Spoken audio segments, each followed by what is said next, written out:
Alright, g'day guys, how's it going? Today we're going to do a full gear video on all the gear I use. I've been getting a lot of DMs, comments on videos and stuff. People just want to know what gear it is I use. So I thought, why not? Let's just make a video. So yeah, saying that, let's just jump straight into it. I'll start with my Paxton Bina harness that I use. As you know, I love SPIKA. So here is my SPIKA Bina harness from new Drover series range. It's an awesome harness, easy to use, easy to set up. It's got all the adjustments that you need and all that sort of stuff. I've got my rangefinder on one side, have my knife that I use on the other. It's just a Avalon Predator. Those scalpel bladed knives or replaceable blades. I find this really handy, really light, just sits perfect there. Things I love most about this, they have on the back, you got yourself a little sort of netting, pocket you can put extra stuff in. I currently have the raincoat cover for this pack harness in there because I had to use it the other day. So you got that. There's another pocket underneath at the back here. You can put whatever you need in. The side pockets are the feature to me because of the size of them. Like they fit my Windpopper. It's pretty big.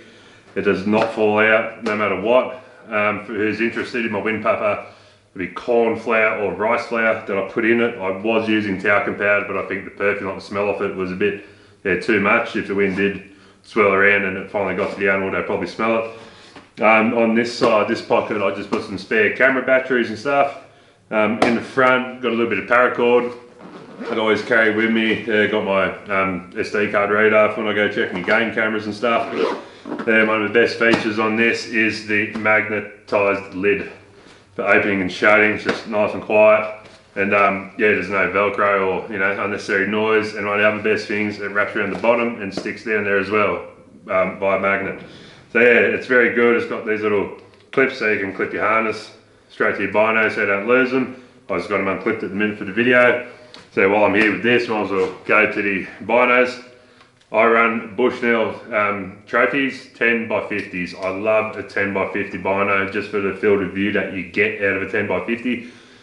It makes glassing really easily and you can look through the whole frame. You don't have to, keep going left to right to focus in on one thing. It's, they're very handy, very good glass, the Bushnells. Highly recommend them. And I've got them paired up here with my rangefinder, which is a Bushnell Prime rangefinder. Do not ask me how far out it goes. I have no idea. For me, it's for bow hunting. It doesn't have to go very far. It does have like your elevation adjustment sort of thing on it. And so that's pretty handy. Same thing, magnet case, no noise. So that's that part of my kit. And now, so you know, I run the Drover 40L pack. It's 40 litre pack, this one. It is attached to the meat hauler system. So this is the frame hauler system. Very easy to use. Not going to undo my whole pack now. Do another video maybe. So yeah, you just unclip the top bits, sides off. You've got two, like the shelves in here, you've got two sections you can put your meat on and it all straps down. It's got all straps and stuff built in. The waist belt, awesome. What do I have in here in my waist belt? I always carry a lighter in this side and a D-lit material because you never know when you're going to bloody D-lit might snap or get snagged up. We've got a lighter to melt the ends and we can always replace that in the field. The other side has a Leatherman and some other knife in there. So yeah, got that in there. Heaps of pockets, heaps of latches and stuff you can hang stuff off and straps, and it's got everything. Yeah, the hood, awesome. Comes with a raincoat as well for it. So while we got it, I'll see what I've got in it. Alright, that was what I carry in the front of this pack. So it's inside, so in the front, little pocket here I carry, I've got two muesli bars in here at the minute.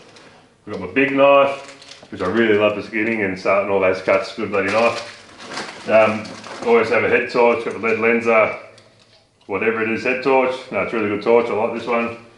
Not bulky on your head or nothing. A bit of shit paper, just in case. Always good to have there handy. Now on the inside of my pack, most important things here. Here we got a pair of Biari SPIKA gloves, they're just fingerless gloves. Gets a bit chilly or whatever, always handy to have. A few meat bags or pillowcases, which I use as meat bags, just as good.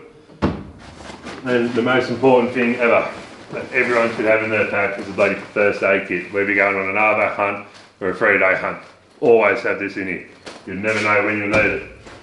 Yeah, and this is my Bari Buckland jacket. It is my rainproof jacket. Comes with a nice hood. It also windproof. It's really good. You know, really high winds that will block that wind from cutting through you. So yeah, that's just my go-to raincoat. Okay, so while we're on clothes, we'll go and look at the SPIKA clothes that I wear out in the field. For my shirt, I wear the SPIKA lightweight guide shirt. It is in the Archery camo pattern as well. It is, like it says, a lightweight shirt. Yeah, it's got your collared zip and that. You've got a spare little pocket here. You can put a few things in, whatever. Yeah, this shirt in the heat, good, lets you breathe. But in the wind, like when you're building up that bit of heat in your body from walking in the cold and that, this will also sort of help you, like, keep you a bit warm in that, because it is, it's a nice fitting shirt. So yes, I highly recommend this one just for everyday hunting. When it's a little bit cooler, I have the SPIKA Basecamp Fleece in the Archery camo. Same sort of setup, no hood, just, you know, got the collar. Same thing, you got a breast pocket, which is really handy, you put whatever you need in there. So yes, I use this when it's cold. I normally wear this over that one, and yeah, when it gets a bit warm, I just pull this one off. So it's really good as well. It's just good for casual as well. And the pants I use is these SPIKA X-Zone pants in the Archery pattern as well. Yes, as you can see, heap of pockets on the front. So you got two front pockets on top of your legs there. You got your normal side pockets. It has vents when it gets hot. You got vents, so you can just open that vent up there and let a bit more breathing in your knee area. And these pants, they're really good. When I was in Queensland, it was like 30+ degree days walking up and down hills hunting red deer. I wore these every day, and yeah, not a problem. And also down here back home now, where you got your 0 degree mornings and minuses and that, still good in winter, still keep me warm in that. Awesome pants, got a nice stretch to them. Yeah, highly recommend these as well. Yeah, so that pretty much covers my clothing that I wear when I'm out in the field. So then I might as well get to the business end of it, my bow. This bow here is the Athens Archery Ridge 32. It's a 32-inch axle-to-axle bow. It's currently set on 70 pounds, drawing back 30.5 inches of draw. This bow is just an absolute standout, I believe. It is not what you'd call your flagship brand of bow yet. Yeah, they're an American company. Years and years ago, they're really high up in the target scene and all that, but yeah, they're moving into the hunting sector now, and yeah, like solid back walls, just everything on this bow works, and it works bloody good. And for value for money, what you're paying, it's not ridiculous, exorbitant prices. They're just a good package in a very high quality, very good price. There, cannot recommend these bows enough. I actually have the new 2021 bow now. It is still there. I will be doing a bow build video when my press gets here, which is not here at the minute. So yeah, the press should be here hopefully this week, or coming into this week, and yeah, we had to do that bow build for you with the new Vista 33 bow from Athens. Same sort of setup, it looks a bit different, but we'll wait for that video to show you. On it, I use the tree limb 2-piece quiver. Tree limb quivers, same thing, American company, not so heard of as much here in Australia, but yeah, awesome quiver. And I just love my quivers, and my arrows are stacked flat. I hate it when they're staggered and your fletchings are touching that hard that if you're in there for a whole day, it actually will deform the shape of your fletching. That really gets me going. But anyway, yeah, awesome. Yeah, quivers, and there's solid rubber in here, and they've got all grooves and stuff, any shape of broadhead, so it's not like the foam that some of them have, and the foam over time just goes to shit. This rubber will always be there. My arrow rest, just a simple Ultra S Hunter from QAD on this bow.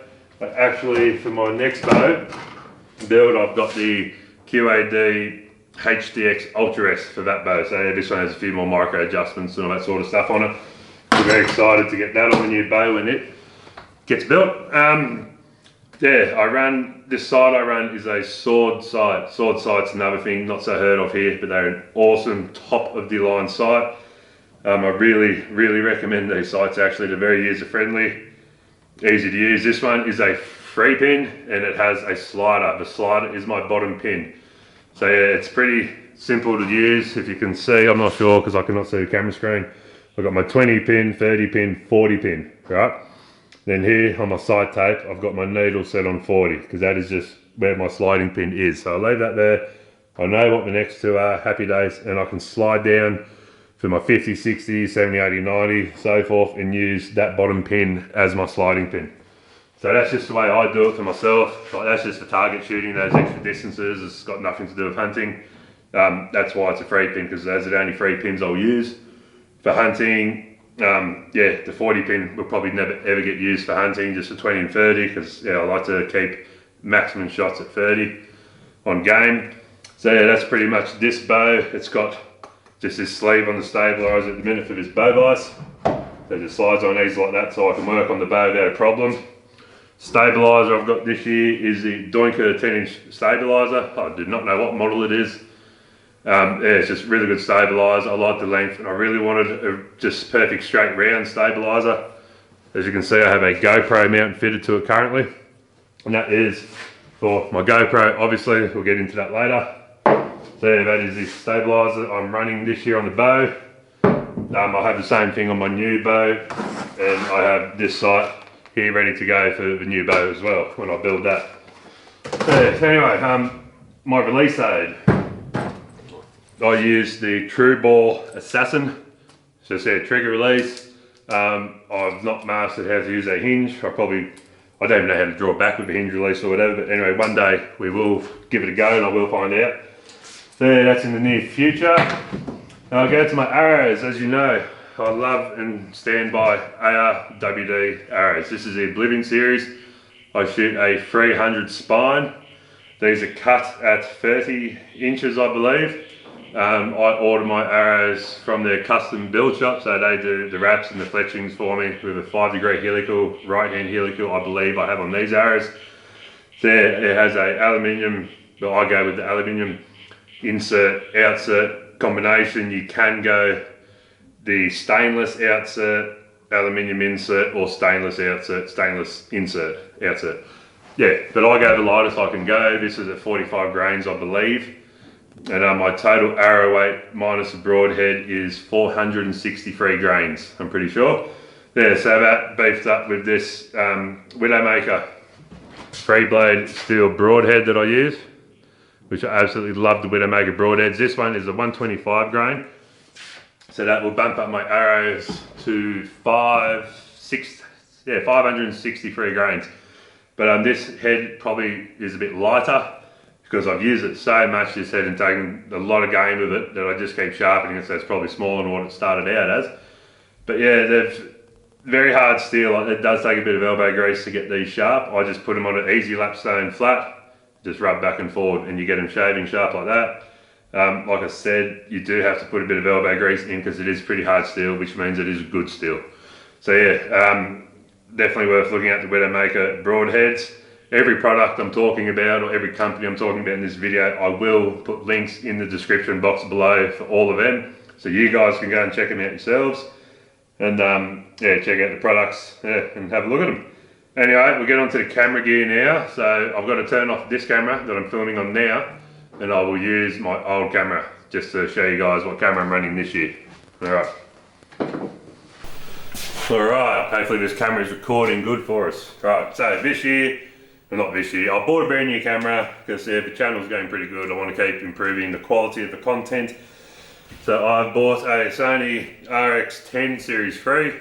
This is a 4K camera it films in. It's pretty easy to use camera, which is what I love so much about it. The only downfall is you cannot change the lens on these cameras. The lens that's on it is what it is. I am looking into getting something for those long range shots to try and get for you guys and that, so yeah, things you can see things a lot more close up. But other than that, yeah, there's awesome cameras, pretty light, like you can vlog with them, and all that kind of stuff. They're very easy to use, and yeah, so, and for someone like me who's not very tech savvy, a bloody good choice. The microphone I've got up top is a Rode microphone. It's quite an expensive microphone. I do not know the model number, and it does not say, I'm sorry, but it has like on top you've got on-off switch for your different volumes, I guess, and then you've got all your decibel settings underneath, which I hopefully have set right for you guys. Yeah, so it's got a dead cut over it just to get that wind noise or that static out of all the sound that I film. So yeah, no, awesome thing to have. I did think about getting the lapel mic, like the Bluetooth cordless sort of thing, but that does not pick up all the sounds that's happening around you. It might not pick up sounds of things a bit further in the distance, or you know, the arrow hitting its target, whatever. This picks up everything from a bloody sparrow having a little whistle. So yeah, that's why I love this microphone so much. Yeah, anyway, that is this camera that I'm running. So now I've decided I was just going to show you the rest of my gear, but I will swap back to this camera because it looks better. So give me a second. Alright, we're back on the big camera now. Now, like I was saying before, with my stabilizer and the mount that's on it, I did buy a new GoPro. This is a GoPro Hero 7. Yeah, I didn't go to 9. I just like, why do I need an extra screen at the front? I'm not going to see it ever because it's going to be mounted on the front of this. So I thought I'd give this a go. Just, it's very hard.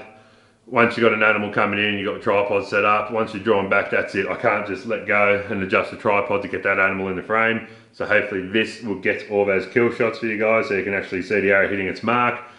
So it's another improvement I've gone for now. I have another mount for the stabilizer. This is a genuine GoPro mount. It's a lot heavier. It's for a push bike, I believe. So yeah, same thing, it'll fit the stabilizer. Yeah, so I'm going to put this on. Got to practice some more shooting with it because there's a lot more weight up front. I might have to take some weight off my stabilizer. So yes, we got that. And I bought just a strap, like a mount that goes onto your backpack strap. Put the GoPro there and then you'll have a POV sort of perspective of the videos. So yeah, that's kind of all the camera gear sorted out that I'll be running from now on. Also, I forgot, these are my boots. There's nothing flash at all about these boots. These are Keen boots, K-E-E-N. Yeah, it's just a waterproof boot I picked because I was like, look at them, I guess. I gave them one spray with waterproofing stuff. Yeah, I got these just before I went to Queensland hunting red deer, and I didn't really have a chance to break them in, but yeah, they really went good in Queensland. Really good traction with them. I got no blisters, thank Christ, because that would have been absolutely awful. Yeah, they're lightweight, waterproof, awesome boot. Yeah, they're like, I don't know, 250 bucks or maybe 300 bucks, so yeah, they're pretty cheap, but bloody good boot. They haven't let me down yet, so can't complain with that. And yeah, that pretty much wraps it up. That's all the gear that I use. And yeah, all the stuff on this bow and the bow itself, my mate Lucas, he owns Clayton's Outdoors. He is one who supplies all this gear. Yeah, I'll leave his website, Instagram, Facebook and all that stuff in the description box below for you guys. If COVID subsides and all that, in July 31st, me and Lucas will both be at the Australian Wild Deer Expo. He'll have the 2021 lineup of Athens bows there and all the trailing quivers and all that stuff I talked about today. It'd be really good if you guys could come by, say good day, it'd be great to meet some of yous. And yeah, with that, like I said, I'll be linking all the companies I talked about today in the description below, like SPIKA and ARWDBOWHUNTING for the arrows and stuff.